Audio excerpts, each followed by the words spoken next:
On April 30th, we have a solar eclipse new moon at 10 degrees 28 minutes of Taurus.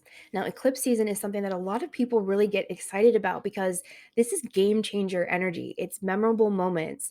And if you look back at your life, it's usually during eclipse seasons that we have some sort of new chapter unfolding in our life or we're closing a chapter. Now, think of eclipse energy like a spiral because eclipse energy builds off of itself until the cycle completes or until the lessons are learned, the karmic debt is cleared.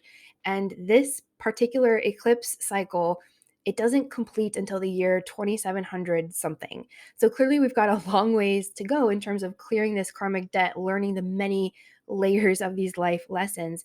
But this energy has also been here for quite some time. This particular eclipse first came to Earth around 850 AD. And every 18 years or so, the energy returns and the karmic lesson is repeated on some level. Now, what to expect on a more personal level or collective level for this April 30th solar eclipse?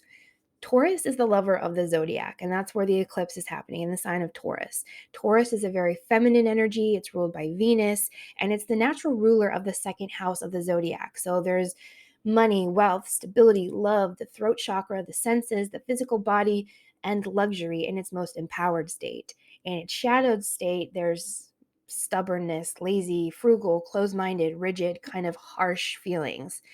Now, this energy from the solar eclipse is not just affecting Taurian energy.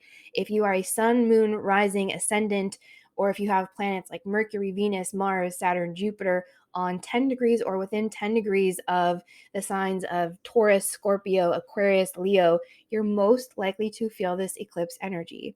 So I'll even throw Cancer into the mix because Cancer's planetary ruler is the moon, and the moon is obviously at play here.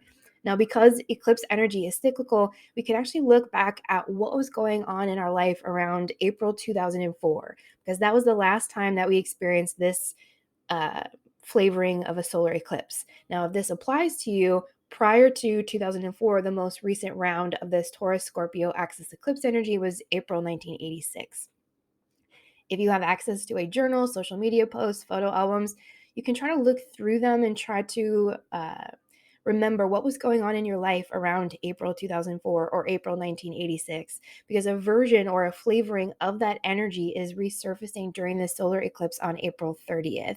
And this energy is really not going to come to fruition until around January 7th through the 19th of 2023. That's when Taurus will move back to 10 degrees of Taurus and move itself off of this Taurus Scorpio nodal axis point.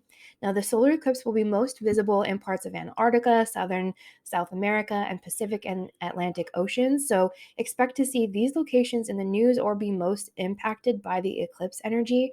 And if you're looking for a more personalized forecast, you can check out my full episode of the Healing Laughter podcast, episode 32. I share updates for each rising sign, or you can schedule a one on one session with me at elevatedaura.com.